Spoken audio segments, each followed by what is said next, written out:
And even I already fed him, he still refused to back to sleep. So I have to, Who's taking care of my mom, good thing. yeah, of course, too. So everybody already leaves, like Satoshi and Yeah, Satoshi left.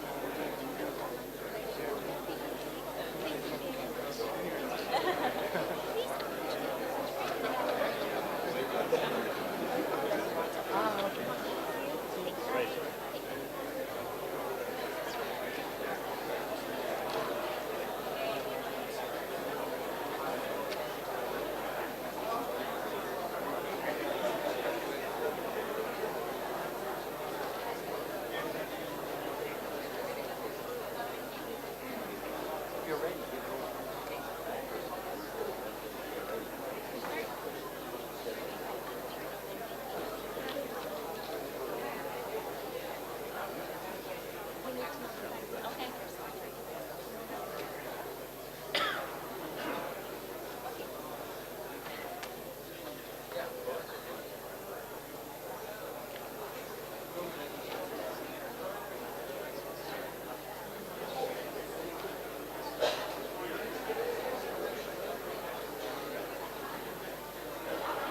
Check, check, check 1 2, check.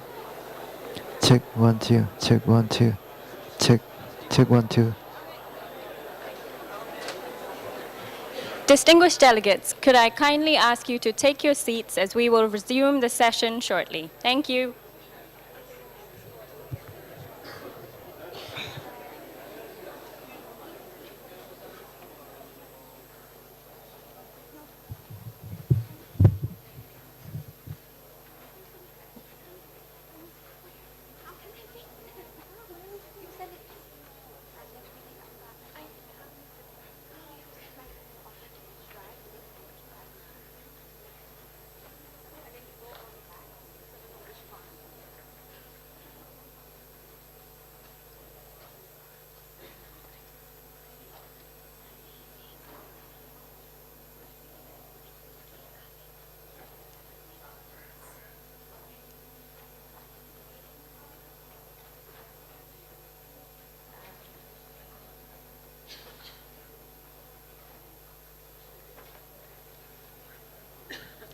Excellencies, distinguished delegates, ladies and gentlemen, I hope you enjoyed your coffee break.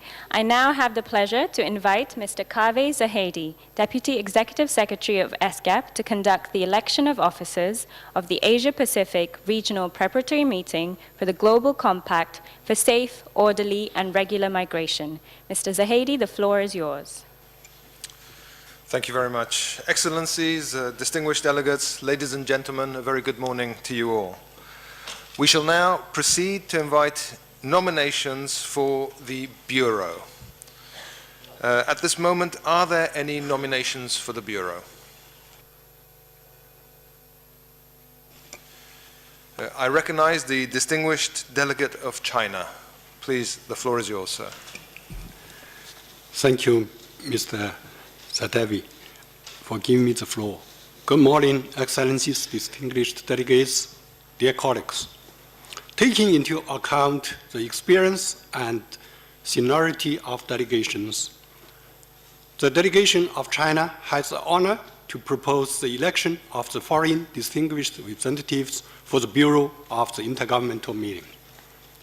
For the position of chair, Her Excellency Ms. Sarah Low Ariana, Undersecretary, Department of Foreign Affairs, Office of the Undersecretary for Migrant Workers Affairs, Philippines.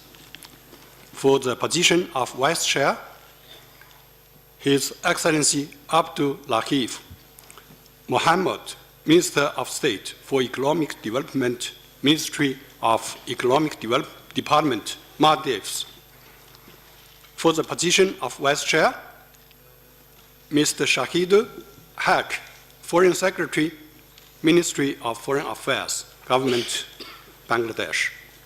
For the position of Vice Chair, Mr. Gajik Yegen Yan, Head, State Migration Agency, Armenia. I am sure that the distinguished delegates which have been proposed will discharge the duties efficiently for the successful deliberations of the meeting. Thank you, Mr. Chairman. Thank you very much. I'd like to thank the distinguished delegation from China for the nomination. I'll now quickly repeat the nomination made by China. As Chair, Her Excellency Ms. Sarah Lu Ariola, Under-Secretary, Department of Foreign Affairs, Office of the Under-Secretary for Migrant Workers Affairs, the Government of the Philippines. As Vice Chairs, His Excellency Mr. Abdul Latif Mohammed, Minister of State for Economic Development, Ministry of Economic Development, the Government of Maldives, His Excellency Shahidul Haq, Foreign Secretary, the Ministry of Foreign Affairs, the Government of Bangladesh, and Mr. Gajik Yeganyan, Head of State Migration Service of Armenia. Are there any other nominations? Other nominations?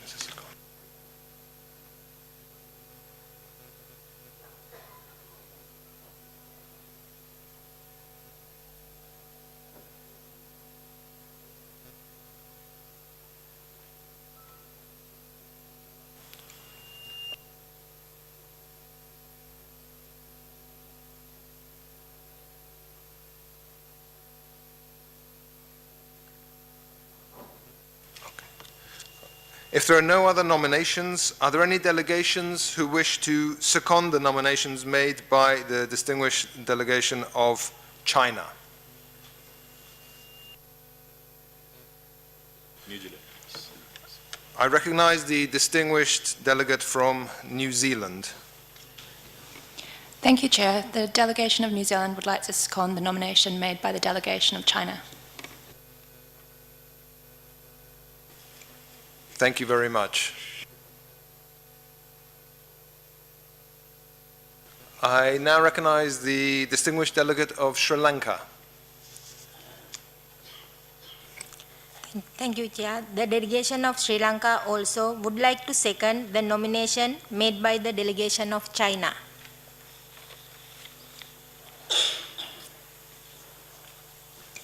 Thank you very much. I would like to thank the distinguished delegates from New Zealand and from Sri Lanka for seconding the nominations of the delegation of China. Can I proceed? Yes.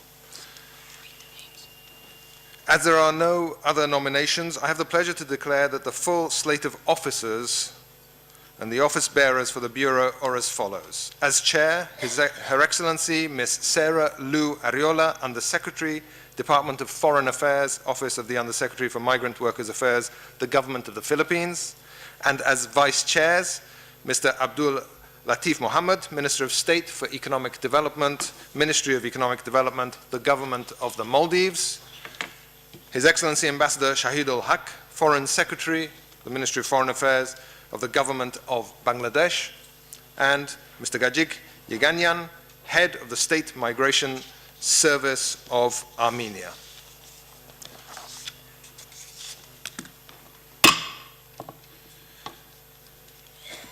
I should like to congratulate the elected office members and invite the elected chair to please come and take her seat here at the rostrum.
Mr. Zahedi, Deputy Executive Secretary for Sustainable Development. Excellencies, distinguished delegates, ladies and gentlemen, good morning. It is an honor and a privilege to serve as your chair for this important Asia-Pacific Regional Preparatory Meeting for the Global Compact for Safe, Orderly, and Regular Migration. On behalf of all the Bureau members, I wish to express our warm appreciation to all distinguished delegates for the confidence reposed in us. I hereby call the meeting to order.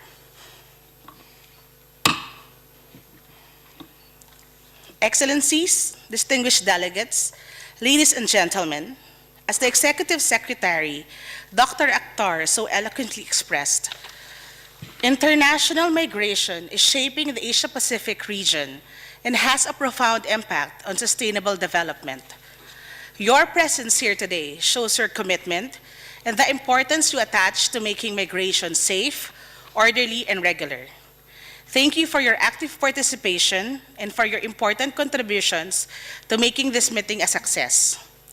I look forward with great interest to hearing your views on how international migration impacts our countries and the region and how we can make migration more safe, orderly, and regular so we can realize the triple wins: benefits for countries of origin, destination, and the migrants themselves.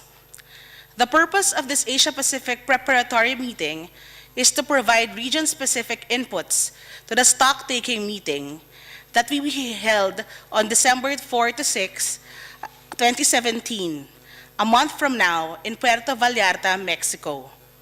In doing so, we should keep in mind the specific priorities of our region and how we propose to move forward to promote global, regional, and sub-regional cooperation on international migration. Excellencies, distinguished delegates, ladies and gentlemen, as chair of the Asia-Pacific Regional Preparatory Meeting for the Global Compact for Safe, Orderly, and Regular Migration, I shall do my best to ensure that we fully achieve our shared objectives for the successful outcome of this meeting. For this, I seek your full cooperation. I shall also count on the able support of my Bureau colleagues and on the Secretariat. Thank you.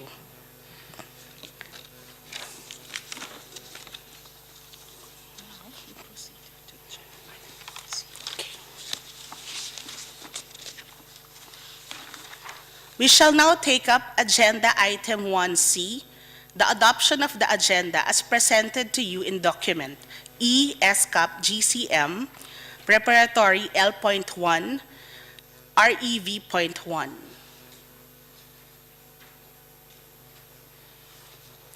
Are there any comments on the provisional agenda, which has been circulated well in advance by the Secretariat?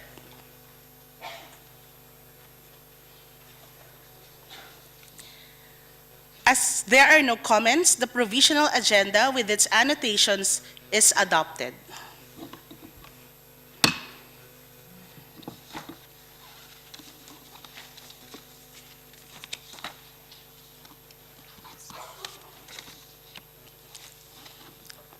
Excellencies, distinguished delegates, ladies and gentlemen, we shall now take up Agenda Item 2, Review of Migration Policies and Programs and their impact on facilitating safe, orderly, and regular migration, and on supporting all dimensions of sustainable development. I have been informed that the Secretariat would also like to screen a video to highlight the importance of migration in our region.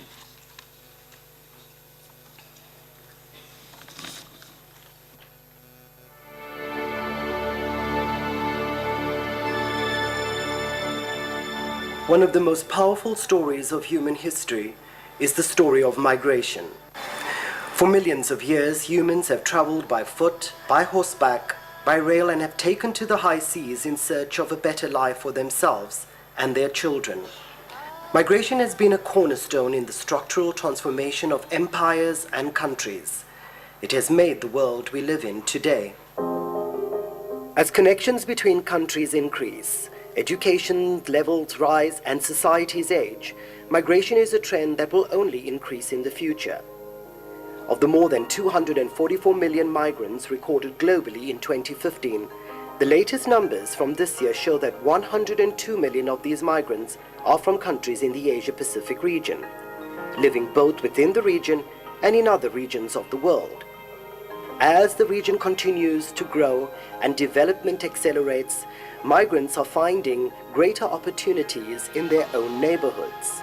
Yet they continue to face new pressures to migrate, as communities do what they can to improve the quality of their life in response to the impact of climate change and other drivers of migration. The scale of migration, its diversity and directions are unprecedented. More than ever, people are on the move. Although the routes they take and the jobs they do are different, men and women alike make the bold choice to search for new ways to live, in places other than home, often risking their lives on the journey. Excellencies, displacement due to climate change is not just a Pacific Island issue. It is a global problem that deserves a global response. According to a recent report by the Norwegian Refugee Council, on average, 62,000 people per day are displaced by climate-related events. Most people are displaced within their own country, but many are forced to cross national boundaries. Let's say I work for a family of two doctors. The wife also a doctor, the husband also a doctor. I look after the house. They have a time to go out to work because I'm in their house, to working for them, looking after their family. I feel very proud to be a domestic worker and then to help my family also.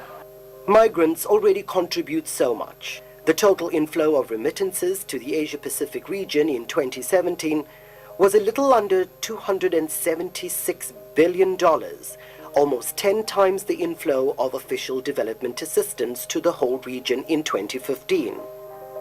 The work they do, the money they send, helps to grow economies, build societies, fight poverty, and build enduring connections between faraway places. But it is all the more remarkable how much migrants have achieved when we consider the challenges they face. We cannot ignore the many paradoxes that we find in this field, but in particular, the current very toxic narrative in some areas around migration, which is completely at odds with the prevailing positive reality. Marginalization, xenophobia, discrimination, all factors that place migrants at a disadvantage, forcing them to take risks that can have serious consequences for themselves, their families, and their communities. Particularly for those who are going under irregular migration flows, most of them would really have lack of protection, lack of access to health and education, and social security. Since 2016, ESCAP, UNFPA, and IOM have been co-chairing the thematic working group on sustainable societies. That includes international migration as well. So I think that through this working group and through working with many other UN agencies, I think we are able to make sure that the migration discussions continue and that we will look forward to the Global Compact on Migration as one of our really thematic areas of focus in the next years to come. The participation of women in migration has raised both prospects and pains. The fact that women are increasingly migrating on their own rather than as part of a family migration seems to suggest greater freedom and choice. However, their concentration in vulnerable sectors has generated much debate on how migration can have a positive impact on women's lives. Of course, women are more than 50% of the migrant population, 244 million globally. But because of the undocumented nature, it's very difficult to give gender-sensitive, specific assistance to women and girls who have their own needs, but so far the policies don't reflect that. And also, women tend to be at the front in more vulnerable positions, and it is very important that we make sure that these kind of specific challenges that women and girl migrants have would be somehow recognized as something that the governments and parties trying to assist them would be looking specifically at. I was born and raised in Afghanistan, and the quality of life, the way of life was totally different than what life is in Bangkok and Thailand for me. I'm receiving a very good education, but at the same time, to have security next to it, to have safety, that is even more important. Migration will redefine the world in the 21st century. And we have to understand that, we have to anticipate it, we have to plan for it, right? We've got to be a little bit creative, a little bit innovative, and we have to give it our absolute best. For the first time, the world is coming together through the United Nations to explore new ways to manage migration. Motivated by the multiple migration crises across the world and inspired by the 2030 Agenda for Sustainable Development, member states came together in 2016 to adopt the New York Declaration for Refugees and Migrants and to set themselves a bold goal to adopt a global compact for safe, orderly and regular migration. This compact will be the first of its kind, a global negotiated agreement setting forth principles and shared understanding on migration to guide action. Building on best practices and existing international human rights commitments, the compact will assist member states address the migration trends of the present as well as the future in a comprehensive and concerted manner, and above all, consonant with the reality that migration is here to stay. 102 million people from countries in the Asia-Pacific region live abroad. This number has been continuously growing over the years. People migrate because of economic, demographic, and climatic transformations. These are combined with factors that enable, constrain, and sometimes force people's movement. Today, migration is a structural part of the Asia-Pacific region we cannot ignore.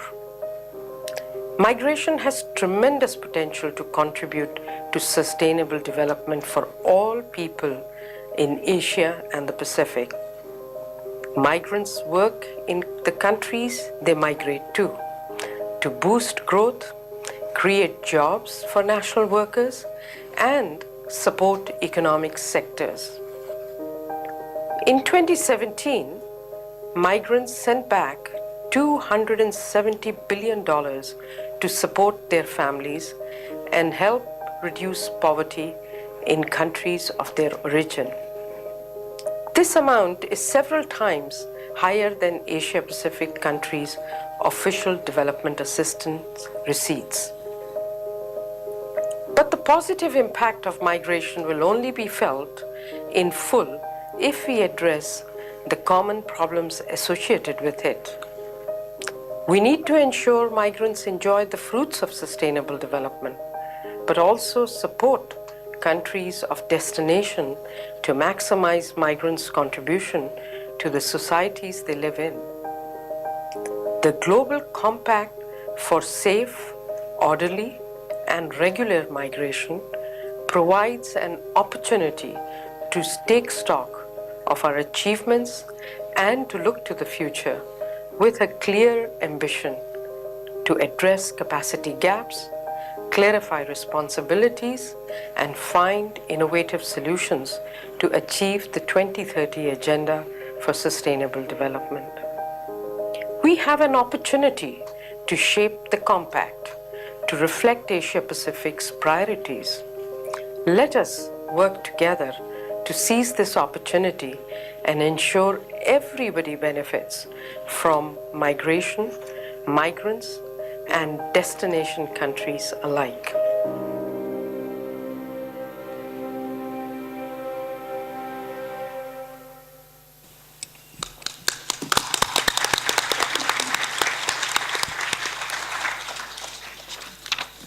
I would like to thank the Secretariat for preparing the video, which highlighted the contribution of migrant workers to our region and some issues that migrant workers face. I shall now proceed to Agenda Item 2. Under this agenda item, the intergovernmental meeting will hear an introductory presentation by the Secretariat entitled Towards a Global Compact for Safe, Orderly, and Regular Migration, Challenges and Opportunities. The presentation will be followed by a high-level expert panel discussion entitled Towards the Global Compact for Safe, Orderly, and Regular Migration. In the afternoon, we will accord opportunity to delegations to deliberate on the agenda item through official statements. I will now invite Mr. Nagesh Kumar, Director for Social Development Division of ESCAP, to provide an overview on challenges and opportunities related to international migration in Asia and the Pacific. Thank you, Madam Chair. It's a privilege to have this opportunity to share some highlights of the report that the Secretariat has put together for your background for this meeting. And I will be very brief because we have a very eminent panel to be deliberating on the challenges and issues raised in this report very soon after. So I'll just go over this presentation very quickly. We have heard since morning that the migration has been a rising phenomena in Asia-Pacific region, both the inbound and outbound migration from the region has been growing over the years, and we heard that nearly 62 million migrant workers work in Asia-Pacific region, and nearly 102 million migrant workers live outside their countries of origin in the Asia-Pacific region. But under this broad number and figures, we also know that there is some kind of transformation taking place with some countries which were primarily serving as origins, countries of origin like Thailand and Malaysia have over time become countries of destination. So there is a transformation happening in the region in the space of migration. Migration takes many forms, but labor migration is the principal or main migration trend in Asia and the Pacific. The other thing which is to be observed is that most of this migration, labor migration, is between the countries of the region, and it is among the developing countries or developing and least developed countries, so mostly South-South. There are other forms of migration that complement labor migration, including seasonal migration, where countries like Australia and New Zealand get some workers from other countries to assist and fill the temporary seasonal shortages of labor. There is a high-skilled migration primarily to the OECD or industrialized countries from the region. There is also a trend, increasing trend of student migration. You see in the figure on the screen, nearly 2 million students are actually studying in other countries than the countries of their origin, and the migration in response to the climate change impacts, which was highlighted by the Honorable Prime Minister of Tuvalu in the video you just saw. The other thing to be noticed is that women make up a slight majority in the total stock of migrant workers, and many migrants, of course, take irregular pathways. Some of them are actually smuggled and trafficked. The migration as a phenomena, again, it has been highlighted in the morning, how it is beneficial for countries of origin and countries of destination. For instance, Asia-Pacific region has received as much as $276 billion in this year alone, which amounts to 62% of total remittances flows in the world of $444 billion. These remittances help to achieve SDGs and important SDGs such as education and health of the families left behind, and help in reducing poverty. For instance, the report shows that in countries such as Kyrgyzstan or Nepal, where the remittances form a very substantial proportion of the GDP. The poverty reduction had been much faster, and in Kyrgyzstan, for instance, 6 to 7 percentage points of poverty reduction can be attributed to the remittances flows. And in the table which is accompanying this slide, you see that although India and China receive very large amounts or magnitudes of remittances of over $60 billion, but in terms of proportion of GDP, Kyrgyzstan, Republic, Nepal, Tajikistan, and Samoa and Marshall Islands and other countries in the Pacific, the proportion of remittances as a proportion of GDP is very substantial, nearly 30% for Nepal and Kyrgyzstan, and 27% for Tajikistan. In the countries of destination, it is very well known that migrants boost productivity and GDP growth through their work, and there are estimates which Dr. Akhtar quoted in the morning. In Thailand, there was a study done which showed that the contribution of migrant workers could be between 3.1 to 6.2% of the GDP. And indirectly, migrants also contribute to the economic growth and development in the destination countries through the taxes that they pay, the consumption of goods and services that they do, and they help to build trade and investment linkages. The other thing which has been noticed in the literature and in empirical findings is that contrary to the popular perception, migrants do not take away the work from the national workers. In fact, they perform tasks that are complementary to what are done by the national workers, and in that process, they actually end up creating more jobs for national workers too. Yet, migrant workers remain vulnerable and they lack social protection, and this is actually the focus of this whole process of Global Compact to look after and address. Migrants face exploitation and abuse aggravated by factors such as irregular status, restrictive legal environments, and gender discrimination. Social protection is very rarely, if at all, extended to migrant workers. The high cost of migration itself and the high cost of remitting money to their families also create problems for them.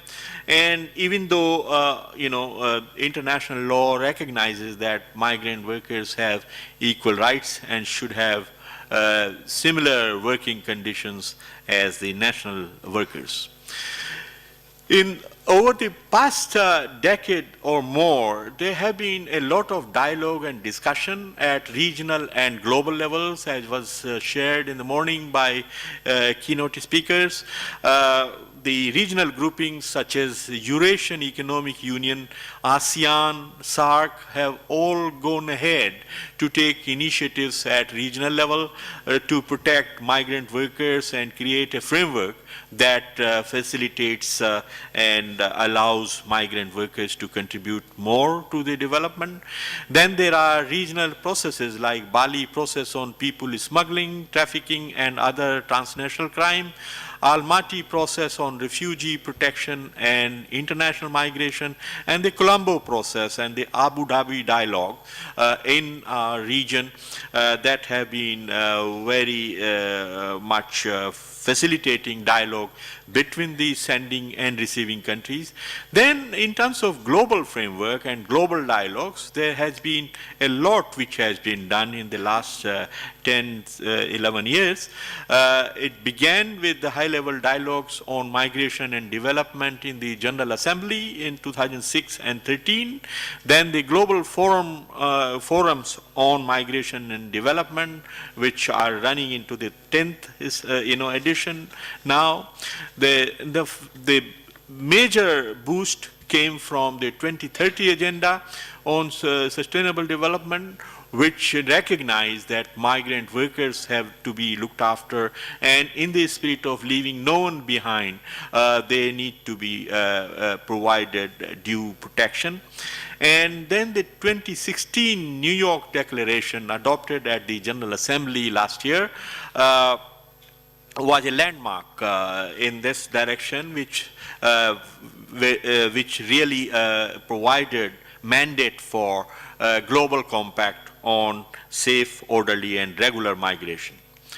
Now, the Global Compact on Safe, Orderly, and Regular Migration and the Asia Pacific, basically it's very clear for this region, ensuring safe, orderly, and regular migration is a priority for Asia and the Pacific, given the enormity of the magnitude of migration. And the Global Compact process offers an important opportunity to strengthen the global governance and enhance coordination on international migration. It would present a framework for comprehensive international cooperation on migration and human mobility, guided by the 2030 Development Agenda. The 7 key priorities for Asia-Pacific region for the Global Compact, which we have highlighted or outlined in this report, include creating more and simpler regular pathways for labor migration of low-skilled workers in line with the country's needs and development strategies, ensuring the fair treatment of migrant workers, including in the informal sectors such as domestic work, ensuring ethical recruitment with fair and transparent costs to avoid exposing migrants to situations of additional vulnerability, reducing remittance transaction costs, which has been also enshrined in the Addis Ababa Action Agenda, for instance, creating opportunities for regular migration as a climate change adaptation strategy for those who want to migrate to avoid climate change or are forced to migrate as a result of natural disasters, combating trafficking and smuggling of migrant workers through information campaigns, better law enforcement, regional and sub-regional cooperation, and more opportunities for safe and regular migration, as well as through protection of victims of trafficking and smuggling. And finally, increasing multilateral and multi-stakeholder cooperation on international migration to ensure policy coherence to address it in a comprehensive and balanced fashion. And on this point, ESCAP as a regional forum of United Nations for this region stands ready to work with member states in assisting them in not only preparing for the negotiations for the Global Compact, but also in the implementation phase when it is adopted next year. So we are working with you and stand ready to address any demands of our member states. Thank you very much, Madam Chair. I thank Mr. Kumar for his presentation. We will now have a high-level panel discussion on moving towards the Global Compact for safe, orderly, and regular migration. The panel discussion is expected to inform the discussions of the meeting. As the chair of the conference, I will also moderate the discussion. After the panel discussion, there will be time for an open discussion with delegations. I would now like to invite the other panel members to join me on the sofa chairs in front of the rostrum.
We have with us a panel of distinguished high-level actors with a wealth of experience and insight into the process of developing the Global Compact for safe, orderly, and regular migration.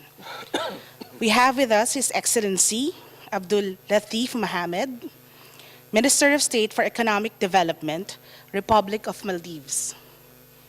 His Excellency Deepak Dital, Ambassador Extraordinary and Plenipotentiary, Permanent Representative of Nepal to the United Nations Office and other international organizations in Geneva. His Excellency Ms. Chow Bun Eng, Secretary of State of the Ministry of Interior and Permanent Vice Chair of the National Committee on Counter-Trafficking in Persons. His Excellency Sahidul Haq, Foreign Secretary of Bangladesh.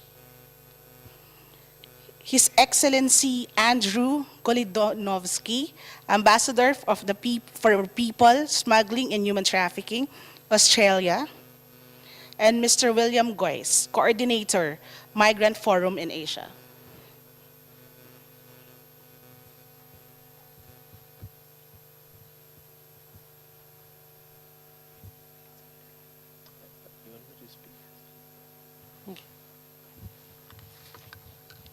Thank you, distinguished chair. I have a couple of slides I would like to share with you to break the monopoly. Iqbal, set? My intention is to share some thoughts as to how the compact is likely to unfold, both in terms of its content and negotiating issues. Before that, there are three issues that I would like to sort of mention as an assumptions, that migration is a very complex phenomenon, we all know, but it is an individual phenomena influenced by geopolitics and geoeconomics that we need to remember. And migration does not happen in vacuum. It happens within the society, within the economy, and within the politics. Okay, this is what I'll not explain because I know there is a time constraint. This is the contemporary migration dynamics that I call, and if you look at the left side, yes, on the left side, there is a changing development paradigm within which migration takes place. At least the debate takes place. And there's a change in geopolitics. Migration is not indifferent to geopolitics, is very much a part of it. And that creates what I normally call a spin. And in between this, we have a uncertain territory, all kinds of mobility. Because of time constraint, I'm not going into explaining it. The moment we talk about negotiations, the compact, and the rest of it, one thing is very clear, it is state which is in the driving seat. So what that state, normally, go to the state slide. What that state normally face. State face primarily 4 challenges, and I'm currently serving as the Foreign Secretary of Bangladesh, and exactly face the same when I am forced to deal with these issues, because Bangladesh is also a destination country, including about 1 million forced displaced people currently being hosted in Bangladesh. So first is this tension between sovereignty and national interest. And this almost makes or breaks issue. And this will also get reflected when we negotiate. Is it the sovereignty important, or the national interest important, or the economic gain that we are talking about is important? And if you keep that, where the protection and the rights of migrant worker then stands, how far state would ensure rights of citizens and rights of non-citizens. And then comes the issue of capacity and resources. If there are questions, I'll be very happy to to answer. Okay. There are four, when we talk about migration, there are actually four different kinds of a flow that I would like to, I'll take a couple of minutes. I'm aware of the situation. Yes. Go, skip. I don't think there's an appetite for this. Where's the, I think you're looking at a different one. Migration flow. Iqbal? Yes. This is the four flows that we're talking about. First, on the left hand, there's a migration for work, education, family reunification. This is the, these migrants are normally not noticed by us, by the state or by international organizations, by NGOs. They can take care of themselves in a bigger sense. Then comes the whole issue of irregular migration. That's a stream, and this traffic and smuggling is a huge problem, and normally that overwhelms state. And then comes the whole issue of cross-border displacement. This is an issue which in the past has not been dealt either in the context of refugees or in the context of migration. In fact, the states had avoided talking about cross-border displacement. This could be because of climate change, because of conflict, because of all kinds of resource constraints. And then come refugees. So this is the four streams. Now these four streams doesn't flow in a very disciplined manner because the drivers are mixed. And when it manifests in terms of a outcome, that is also mixed. People continue to move from a refugee situation all the way to the irregular migration and vice versa. So that's where the challenge is, and that's where the compact would be challenged as to how you create an instrument which is supposed to help states and non-state actors to govern migration when the situation is such. So that is one challenge that we'll have to confront, especially when we have the draft, zero draft. Okay. Next. I've done this one. Move.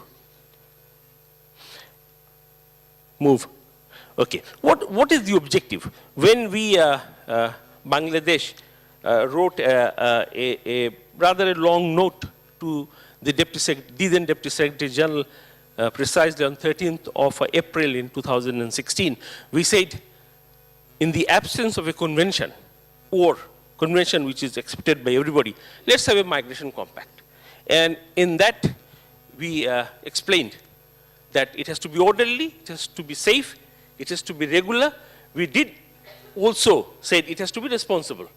That has been dropped because of the negotiating process of the Secretariat, but I still feel that unless you bring in the responsibility on part of the both parties, the compact cannot be complete. So this is what we explain, and I'll not go into the explaining as to what that we meant when we sent the letter along with the note. Now, these are the basic features that the Bangladesh thinks should be followed both in the drafting process, in the negotiating process, and in the finalization. First is that the process has to be transparent and accountable. This is extremely crucial. Unless we have that, there will be no buy-in. It has to be development-centric. It has to be inclusive. It has to be innovative. It is not that you have 10 different good practices and you bring all those 10 practices and say, oh, this is what the compact is. No.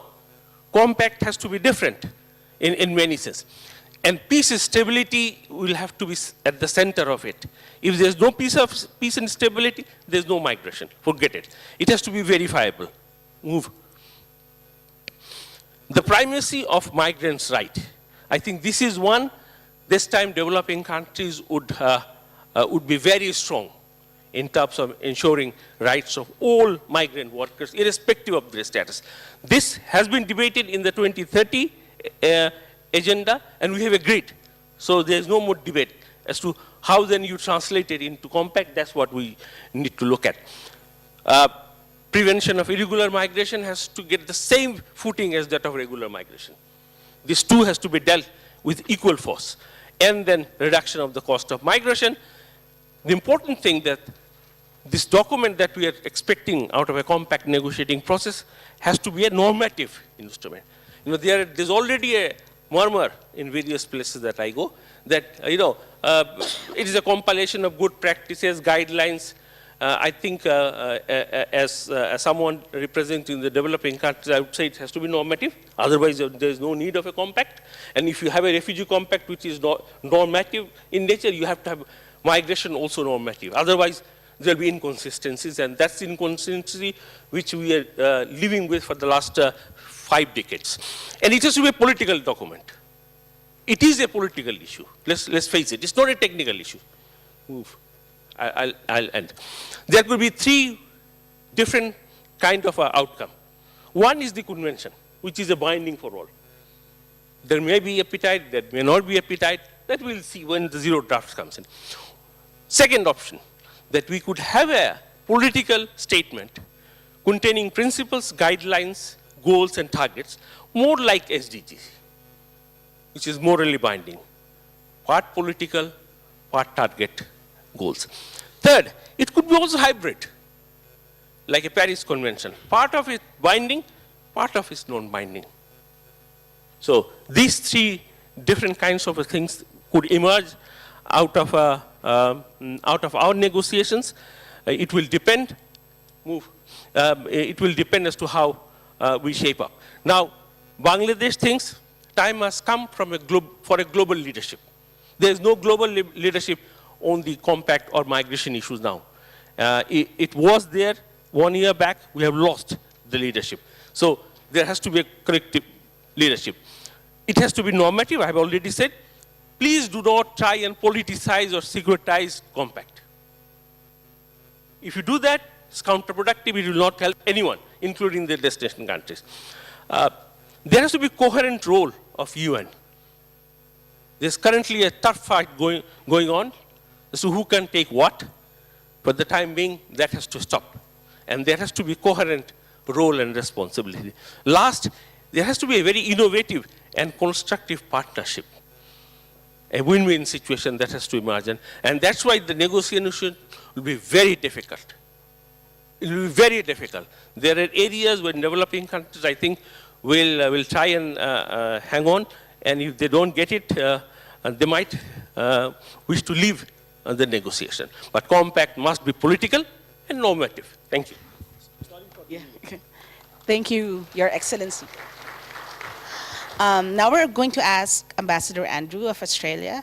Australia has been a very strong supporter of regional dialogue and cooperation on trafficking in persons and irregular migration through the Bali Process.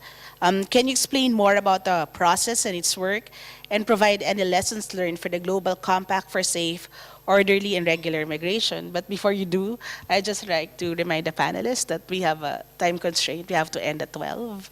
So please keep your statements concise. Thank you. Thank you, Madam Chair. Good morning, everybody. I will try and be concise. The Asia-Pacific region, as we all know, is the most diverse geographic region in the world, which is a great treasure and asset for us who live in it, but it's also a great challenge for managing regional processes. The way in which we manage that challenge in the Asia-Pacific, I think, is twofold. First of all, by promoting respectful dialogue, and secondly, by ensuring balance. And the mechanism that we've chosen, that we've created to facilitate the respectful dialogue and to maintain this balance is called the Bali Process. And I'm sure we all know a lot about the Bali Process, but give me 30 seconds to just quickly recap. The Bali Process has been in existence since 2002. If it didn't exist, we would invent it. It is co-chaired by Indonesia and Australia, and I need to pay tribute to Indonesia's leadership in that regard because it's critical. It consists of 45 member states, 3 international organizations with several more applying to join, and 27 observer states and organizations. So it really is a very significant body of countries and organizations. When people ask me, what is the Bali process all about? I say, look at the Bali Declaration. It was adopted in March of last year, and it's the first fully negotiated political instrument that Bali has adopted. And it really goes to the heart of what I'm talking about when I say balance. Because what it does is, on the one hand, it recognizes the importance of, and I quote here, the importance of a comprehensive approach to managing irregular migration by land, air and sea, including victim-centered and protection-sensitive strategies. Now, this was adopted by all 45 member states of the Bali Process. And it talks also about the need to promote safe, regular pathways for migrant workers and for migration. So that's on the one hand. But on the other hand, it unapologetically talks about recognizing the sovereign rights and legitimate interests of states to safeguard their borders and determine their migration policies, consistent with relevant international law. And it goes on to talk about combating people smuggling and returning those people who are not in need of protection. So that's the balance that we've struck in the Bali process. And it really is very important, because I think what we heard this morning is absolutely right. Migration is becoming an increasingly sensitive political issue, but it becomes a political issue when peoples and states feel they've lost control. It's the same if a state loses control of its economy or of its territory. If it loses control of its people and the way in which people move in and out of the country, it causes a lack of confidence. And sometimes that can result in a panic, and then you get poor decisions. So that really, I think, is the genius of what we do in the Bali process, what we do in the Asia Pacific. And I hope that some of that inspiration is captured in the document that will be negotiated internationally, because the balance is really key. And sometimes balance is controversial, but I think we need to maintain that. If there was more time, I would run through some of the other things the Bali process has done. I mean, for example, the Andaman Sea Review was commissioned by ministers. It was a lessons learned exercise on the failures of the region dealing with the Andaman Sea crisis of 2015. And from that has flowed the Task Force on Planning and Preparedness, which has already had one scenario-based tabletop exercise dealing with future such eventualities. From that also emerged the consultation mechanism, which is designed to deal with emergency irregular migration situations. And in fact, that process is currently underway. It's a confidential process, but it's one in which we're working with the governments of Bangladesh and Myanmar to see if the Bali process cannot somehow help the situation that is of such great concern to all of us at the moment. Tomorrow, I know there will be a chance to talk about trafficking, modern slavery, and people smuggling. And in that session, I think there'll be an opportunity to give you a little bit more granularity on what the Bali process is doing in our region on those very, very important crimes. So really, that's all I wanted to say. I'm very happy to be in this distinguished company. And I think we in the region, although we're not always seen as leaders in dealing with some of these issues, I think we can claim a degree of maturity and leadership in how we're managing these very complex problems in our own region. Thank you.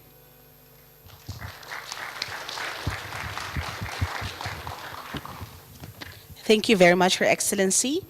Our next panelist is Mr. Abdul Latif Mohammed. The Maldives is an important country of destination for many migrant workers.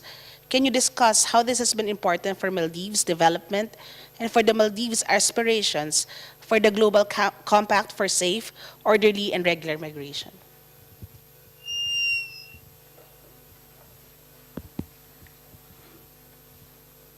Good morning, Excellencies, ladies and gentlemen. Many of you may have heard of Maldives, and some of you probably may have visited Maldives. Maldives is a small country in population. We have about 400,000, but it's not so small in our area. We have about 900 kilometers from south to north or north to south. And we have around 1,200 islands, out of which about 200 islands families live. And about 100 islands are for tourism, and the rest for agricultural and other purposes. Now, Maldives is developing, and for any development, we need people to do the required work. So in a population of 400,000, just imagine with women and children, and also for the elderly and school children, we have a small number of people in the workforce. So foreign workers, migrant workers are very important to us. But we support the regular workforce. We want people for our development, but it is important for us to have a regular workforce. Now, the importance of the workers is beyond expression. We think that sometimes the good jobs, the most beneficial jobs are done in offices by people who sit on the chairs. But for me, I believe that the most important work is done by the workers in the site, who risk their lives for the development, for the construction of countries. Maldives values and have high regard and high respect for immigrant workers, for foreign workers. In this aspect, we have made it compulsory for all the foreign workers to be under insurance for any accidents or for repatriation. At the same time, we have also required every foreign worker to have a bank account so that his salary is remitted, his wages is remitted to the account to make sure that he gets his wages regularly. So these important two steps are very huge. This is a big step we have taken towards the foreign workers. The respect that we give, I just want to share what I do. I have a house that I need to maintain. My house was built by foreign workers.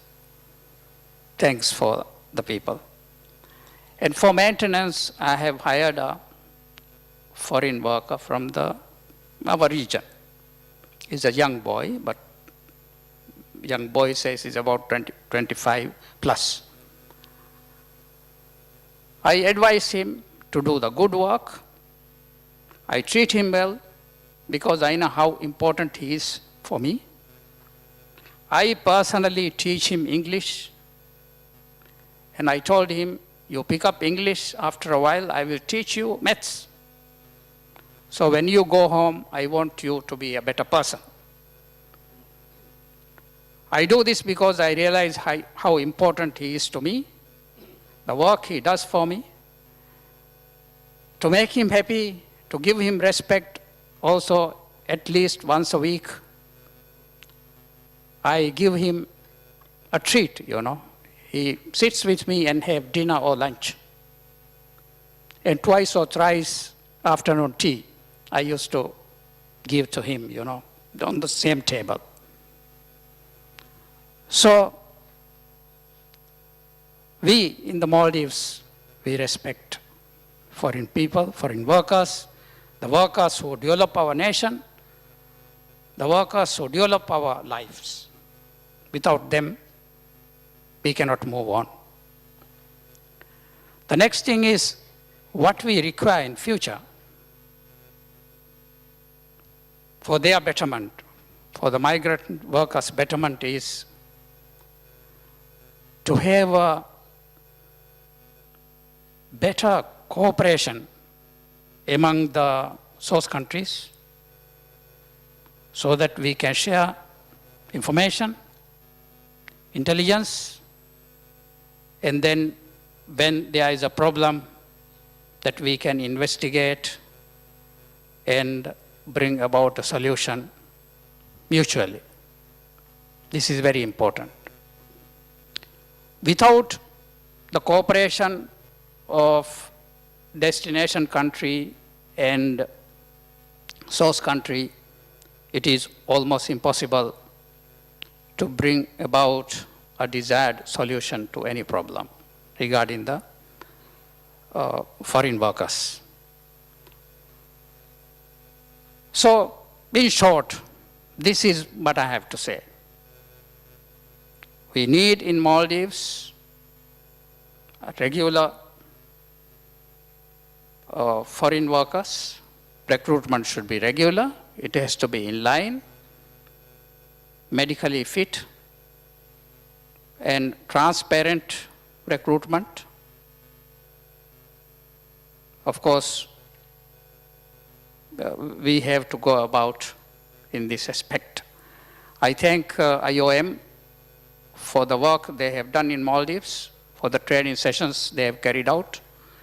And I thank ESCAP for its commitment for the region, which of course will be global. And from Maldives, I bring all the delegates here. We welcome you all to Maldives anytime for your anniversary or for honeymoon. It's a lovely place. And I'm sure if you come there, you will ever treasure the moments that you have there. Thank you very much. Thank you, Your Excellency. Our next panelist is Ms. Chow Boon-Eng. Trafficking and smuggling of migrants forms a particular focus of the discussions around the Global Compact. Excellency, could you please explain what Cambodia has done to address the issue, both individually and through regional processes? What priorities do you see arising out of these processes for the Global Compact for safe, orderly, and regular migration? Thank you, Madam Chair. On behalf of the government of Cambodia, I really appreciate for including Cambodia to have shared the information, experience, or data report with all countries over the Asia Pacific now. Over the last decade, migration is recognized as the new phenomenon occurred in Cambodia. Almost 10% of Cambodian population, and most of them are labor force, decided to choose migration as a means of solving their issue or promoting their living conditions. To respond to their needs, the royal government of Cambodia gave them choices so that they can choose working in country or abroad. And in this regard, the government seek for signing MOUs or agreements with some countries where requested our workers to work legally. However, more than 50% are able to cross the border and seek for jobs at closer destination countries, especially to Thailand, Vietnam, and proceed to Malaysia, China, etc., without legal document. That led them to face a lot of problems, including being arrested, detained, deported, exploited, abused, trafficked. Sometimes they are forced to work at the at-risk job, and also some are dismissed or killed. From Cambodia, migrants are labor force. However, in some destination countries, including Thailand, they are considered and allow only unskilled or low-skilled workers, even if they were experienced in many years in the job. Therefore, they earn low rate and have paid for daily needs and require documents, then have nothing to support family at home as expected. Cambodia recognizes that migration is a core issue to link with the other key aspect of sustained development and needs to be considered a priority. The National Committee for Countering Trafficking in Persons, NCCT, which is a multidisciplinary body, covers 21 key relevant ministries and 5 main units open for other stakeholders from civil society and private sectors to join activity. It found that smuggling and trafficking in persons are hidden in the cycle of migrations, especially among undocumented migrants. And CCT established 6 multi-sectoral working groups, including migration working group, to prevent and suppress smuggling and trafficking crime against migrant workers. Cambodia adopted its anti-trafficking law since 2008 and other policies to respond to the issues, and also signed the bilateral and multilateral MOUs or agreement with many countries on the collaboration in combating trafficking in persons with plan for action. Recently, the ASEAN Convention and its plan of action against trafficking in persons have also been disseminated to the national institutions and seek for implementation. Laws and policy and projects are established to address the issue and challenges.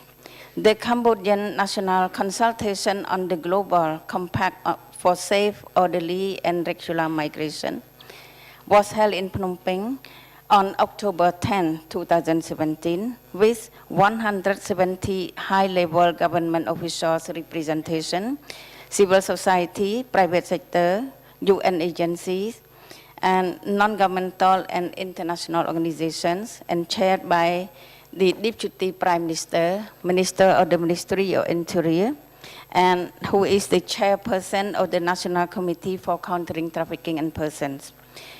Present during the opening of the national consultation was also IOM's Regional Director for Asia and Pacific Representation, Dr. Nanette Motis, and the UN Resident Coordinator, Ms. Claire van der Waren.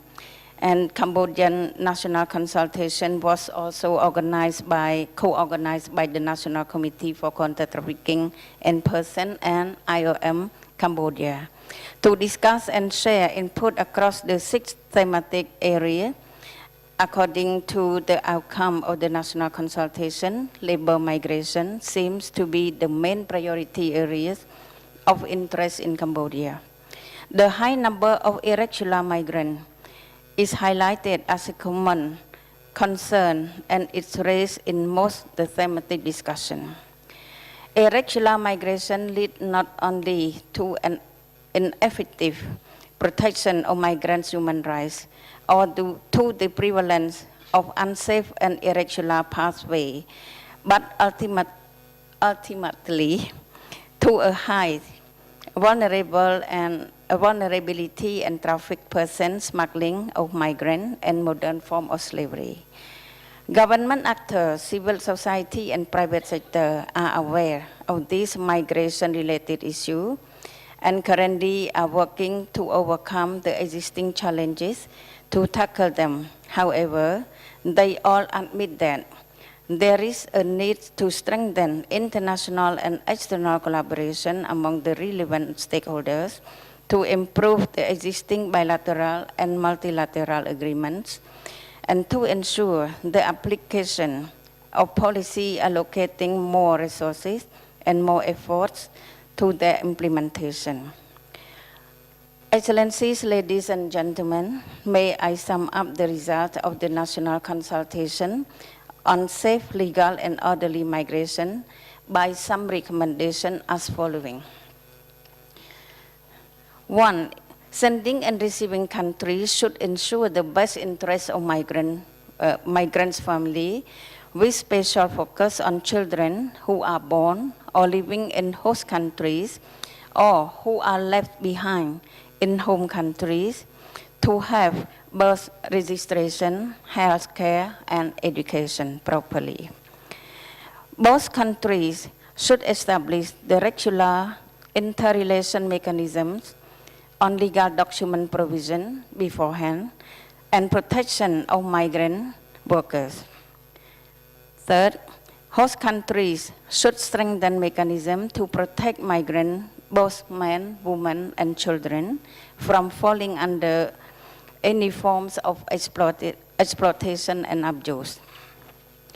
Fourth, raise awareness on the climate change and its impact to increase adaptation and risk reduction in responding to climate change, especially for women and vulnerable groups.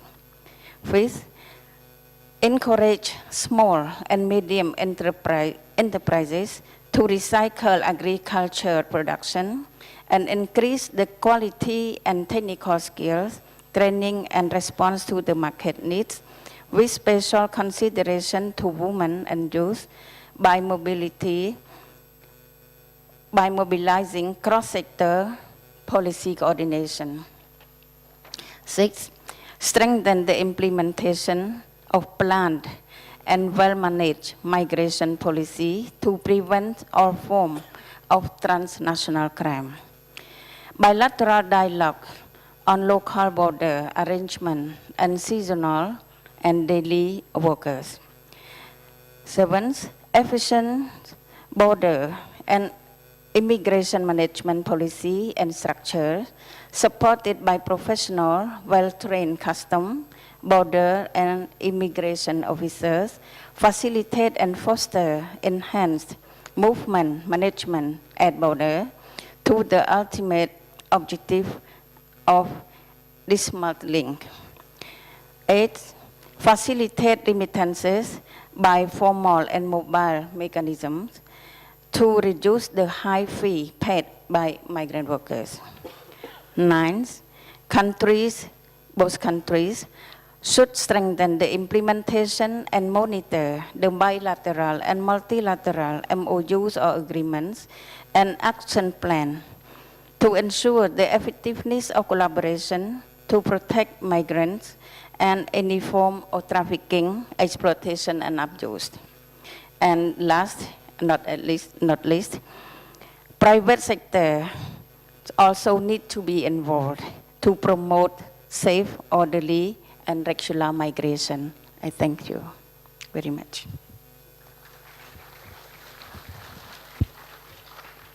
Thank you very much, Your Excellency. Our next panelist is His Excellency Dili Bahadur Chowdhury. Regional consultative processes on migration, such as the Colombo process, of which Nepal is currently the chair, play a key role in facilitating cooperation towards safe, orderly, and regular migration. Could you explain what is the added value of the Colombo process and regional consultative processes on migration, more generally in the context of the development and eventual implementation of the Global Compact for Safe, Orderly, and Regular Migration?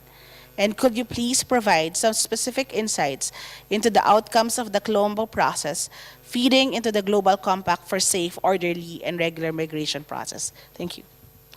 Thank you, Madam Chair. Good morning, Excellencies, distinguished delegates, ladies and gentlemen. At the outset, I extend my sincere thanks to ESCAP for inviting me to join this high-level panel. The Minister of State for Labor and Employment of Nepal, Honorable Dili Bahadur Chowdhury, was originally scheduled to be here this morning. However, due to inception of the national electoral process at the federal and provincial levels, the first of its kind in Nepal since the new constitution was promulgated, his presence at the electoral constituency became inevitable at this stage. Therefore, on behalf of the Honorable Minister, I apologize for any inconvenience caused. Excellency, you mentioned his name. The Colombo process is one of the 22 regional consultative processes on migration working in various parts of the world. The CP provides 12 Asian countries of origin of migrant workers a forum for dialogue and international cooperation with a view to improving labor migration governance in all stages among the member states as well as with the countries of destination. The ongoing process of development of Global Compact for Migration has given a historic opportunity to the CP member states to contribute to and enhance global migration governance. The CP member countries comprise around 50% of the world population and contribute around 30% of the global migrant labor force. Each year, the CP countries produce an additional 2.5 million migrant workers. The CP member states are among the highest remittance recipient countries of the world. In fact, the CP member states have already attached importance to the implementation of migration-related goals of the SDGs, in that it is designated as one of the 9 thematic areas of action under the CP. Nepal has announced the theme of its chairmanship as safe, regular, and managed migration, a win-win for all, echoing the call of SDG target 10.7 as well as the spirit of GFMD. In an age of unprecedented globalization, shifting demographic realities, and visible asymmetries in the demand and supply of labor at all skill categories, safe, orderly, and regular migration of workers is a key to equitable socioeconomic development of countries of origin and destination. It is an effective formula for fulfilling the SDG place of leaving no one behind. The Colombo process has already operationalized 5 thematic areas of action, namely skills and qualification recognition process, fostering ethical recruitment, effective pre-departure orientation and empowerment, remittances, and labor market analysis. Under these 5 separate thematic areas of working groups commissioned by member countries meet periodically and recommend applicable principles and actionable commitments as well as force understandings on improvement of labor migration governance within the group as well as among the destination countries for collaboration and confidence building. Sharing relevant experiences, piloting projects, and setting best practices for replication have been important and valued features in the CP functioning. The 5th ministerial meeting has recommended the addition of 4 thematic areas of action for the Colombo process. They include migrant health, operationalization of migration-related elements of the SDGs, promotion of equality for women or migrant workers, and consular support for migrant workers. Taken together, these interlinked thematic areas of action have provided important platforms for the CP countries to cooperate and collaborate within the region and beyond, widely and deeply. Coming to the question of how the CP is responding to the call of the GCM for providing inputs to be fed into the process, I can share with this august House that a joint recommendation of the Colombo process to the GCM has been finalized through the collective efforts of the member states already. We are now in a position to submit that to the special representative of the Secretary General and the 2 co-facilitators for inclusion in the GCM process. A consultation of the Capital West experts of the CP member states held in Kathmandu on September 13-14 could produce an elaborate framework of recommendations which were further enriched and enlarged by the feedbacks from member countries.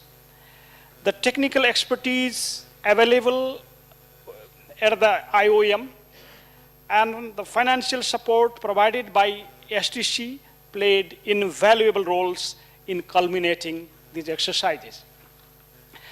The joint recommendations of the CP are based on the principles laid out by the thematic areas of action, on the actionable commitment taken and best practices poured out by the member states in many instances in collaboration with the RCPs like the Abu Dhabi Dialogue or destination countries. They have been guided by our collective vision of what needs to be improved, rectified and consolidated, or innovated for maximizing development impacts in multidimensional form on both the origin and destination countries, keeping the human face of the migrant worker at the center. These recommendations correspond to the 6 thematic clusters designated for GCM informal thematic consultations. As a matter of fact, all recommendations put forward by the CP are clustered under the 6 GCM thematic headings. This indicates that through a series of exercises in various formats and configurations, we have found enough common grounds and ingredients for a successful GCM framework for better governance and regulation of international migration. Finally, on the eventual implementation of the GCM, we believe that RCPs should be taken as a bridge between international and national/bilateral efforts. They can forge synergy and complementarity of our efforts at all levels. RCPs, like the CP, can implement actionable commitments that are in line with their mandates, spur innovations, and forge policy and regulatory coherence in managing migration in a just manner for more equitable benefits. Policy dialogues, experience sharing, capacity building, generating disaggregated data and information, matching the labor market demands with requisite skills frameworks, study and analysis of regional and international labor markets are some other areas in which RCPs would be more effective and functional. So with this, I thank you all very much. Thank you, Your Excellency Deepak Tital. Our last but not the least panelist is Mr. William Goyce. Civil society has engaged and been integrated increasingly into discussions in the years leading up to the Global Compact. From your perspective, would you be able to highlight whether attitudes have shifted towards migration in general and the role of civil society in particular? Then looking to the future, what will be the major change that civil society would like to see coming out of the Global Compact for safe, orderly, and regular migration? Thank you, Your Excellency. Let me start with that second question first. And I think much of what civil society aspires for is, I think, what Foreign Secretary Shahid al-Haq presented a little while ago in terms of a compact that would be really deliverable, a normative compact, a political compact in which we could actually see things happening and progressively happening. And this is something that civil society has been aspiring for a long time.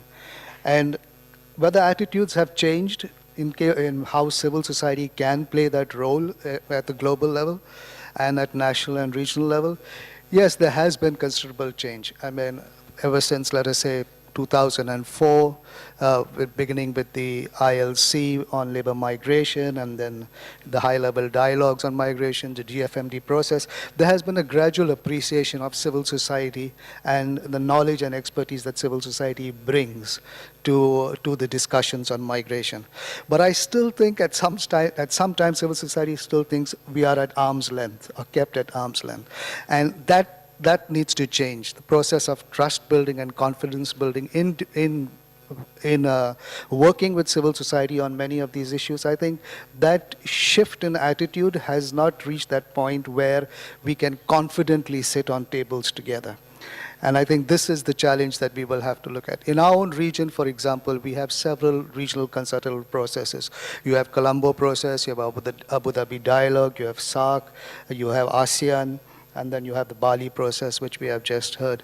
Of the four, our experience has been very varied in each of them.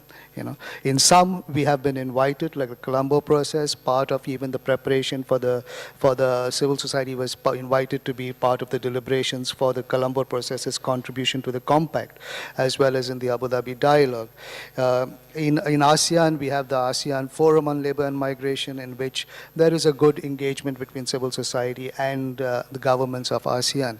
But then on the other hand, you have the ASEAN Committee on the Migrant Workers Convention, where there has not been there's not been much openness with civil society in relation to that instrument, which is what civil society has been waiting for in expectation for the last 10 years on this. So that's why it's a very varied kind of experience. At national levels, we've had something like 6 national consultations in the region at the national level, and there are some governments in the region that have been very open to civil society in these consultations. There have been good discussions and also a joint positioning in some instances. In some cases, there have been no national consultations. Then the civil society was actually left out of the processes. So yeah, there is a lot. It varies from country to country, from sub-region to sub-region, from process to process.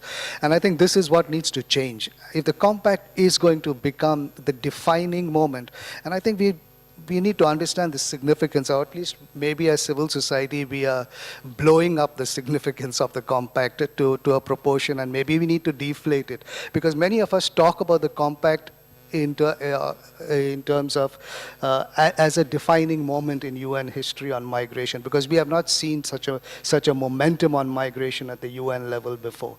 If you count just the number of meetings in the last 18 months, there have been more than 60 meetings at sub-regional, national, and regional global level. And the negotiation phase is going to be a 6 months. This kind of activity on migration at the UN level has been unprecedented. And that is why it is so important that we have a mind-shifting paradigm on this as well, into how we go about it. And that's why I still think there is a room for civil society to be even more engaged in this.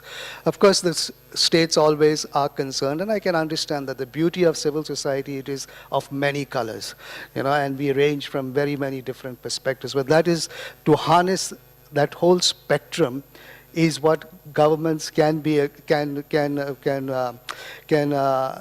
governments can only appreciate that spectrum and harness it in a way of knowledge and expertise, I think we'll make a lot more progress in dealing with this.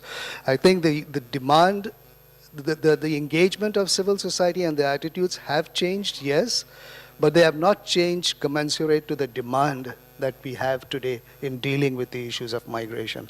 And I think this is where we've got to take the gloves off and sit at the table together and say, okay, what can be operationalized? And civil society is not asking for the moon kind of thing. I think it's about how do we get. We might start with a sweeping blanket statement maybe that sounds idealistic to government, but then we are ready to sit and say, okay, to get to this point, how do you trace your steps back? And we are ready to put a time, a progression to it to see how that happens. But I think this attitudinal shift needs to change as we move into the compact. And we've got another 2 months before the consultation phase gets over. But then in the negotiation phase, would it be unimaginable if in the negotiation phase government delegations had civil society as experts on their delegation? Is this unimaginable, or because this is such an unprecedented moment in migration in the UN history, is that possible to imagine in today's world, that we would have, and this is not asking for something new. The ILO has this process as well. During the International Labour Conference, governments come with civil society, your trade union delegations as member of the panel. So this is not a new formula as such. It's just of us realizing at this moment, it is time that we started viewing the demand that is in terms of the issues on the table, that we need to have, you need to have allies. And civil society in this regard is your strongest ally.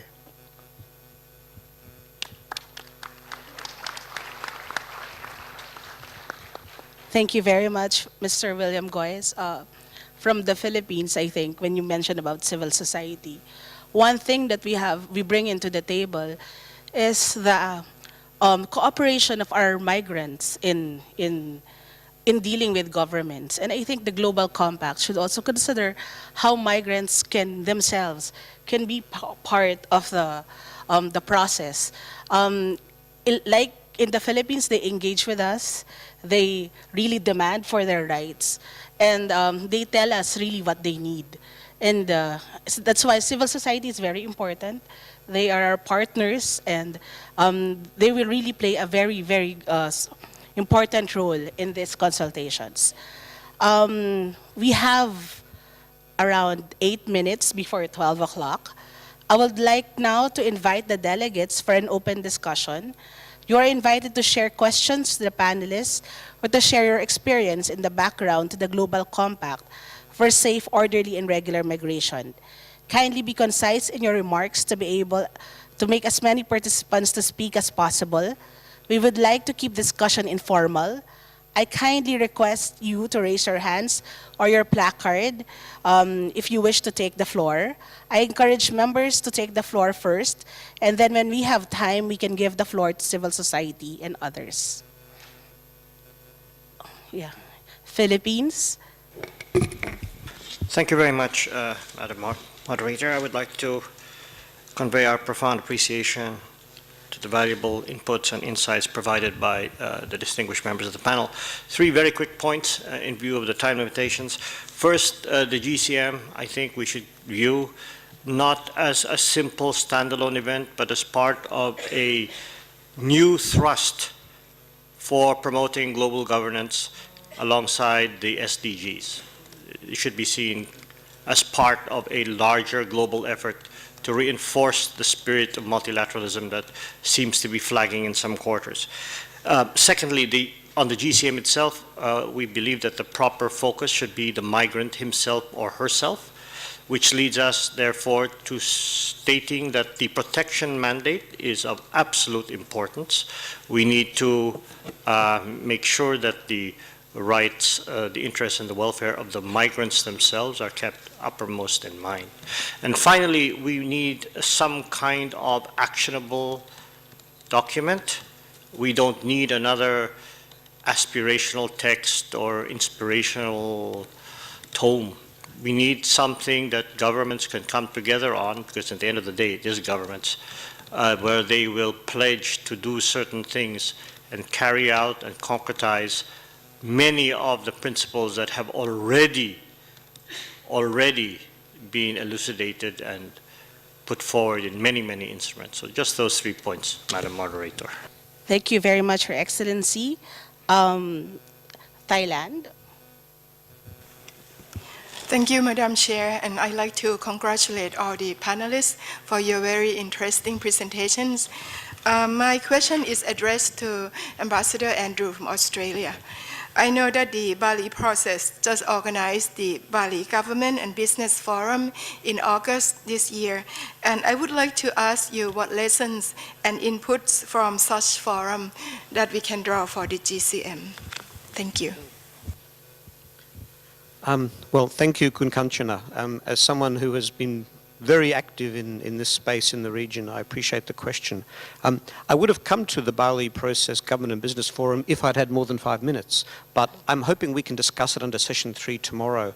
But the key lesson, of course, is that while states should be in the lead, informed by civil society, there has to be engagement with the private sector. And drawing on the ILO analogy, of course, that's what they do very well. Because so many of these problems, particularly the problems of migrants, are in the hands of the private sector, in the hands of business. And frankly, I think what we learnt in Perth, where we had businesses who collectively represented $750 billion in supply chain value, they basically said that they have no interest in exploiting migrant workers. It happens actually because of neglect.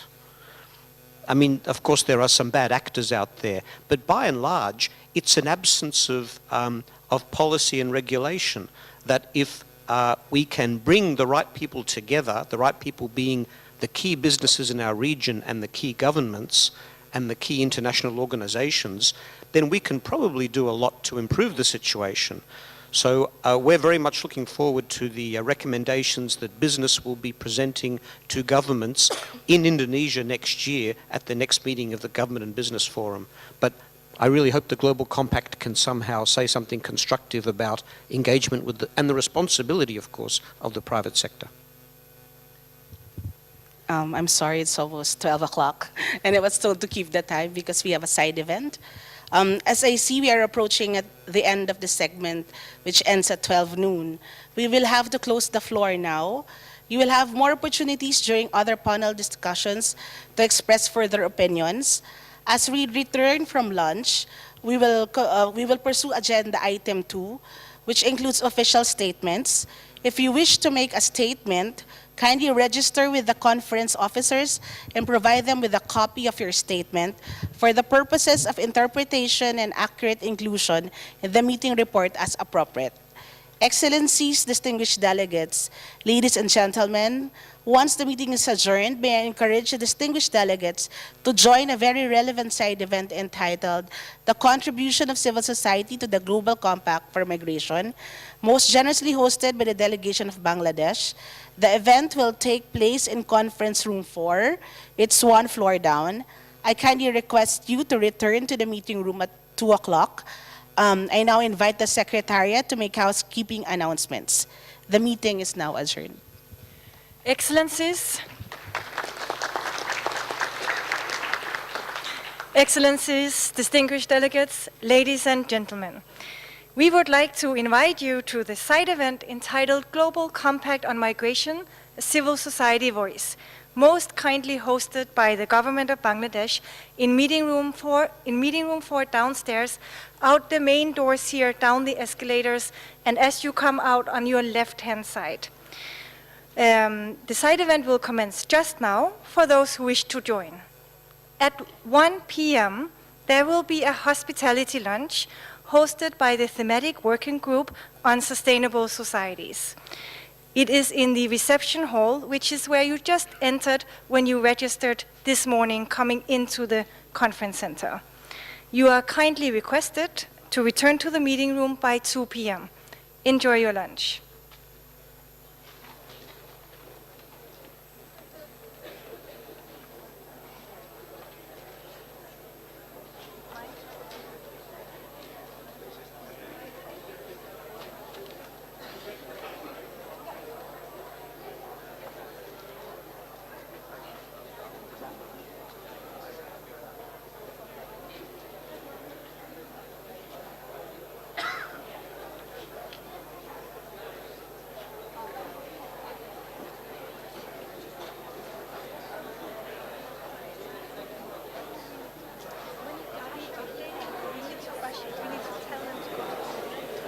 And then chairs notes are intact for the afternoon. There's nothing, no change, no contribution. Would you like me to run video slideshow again? Sorry? Yes. Yes.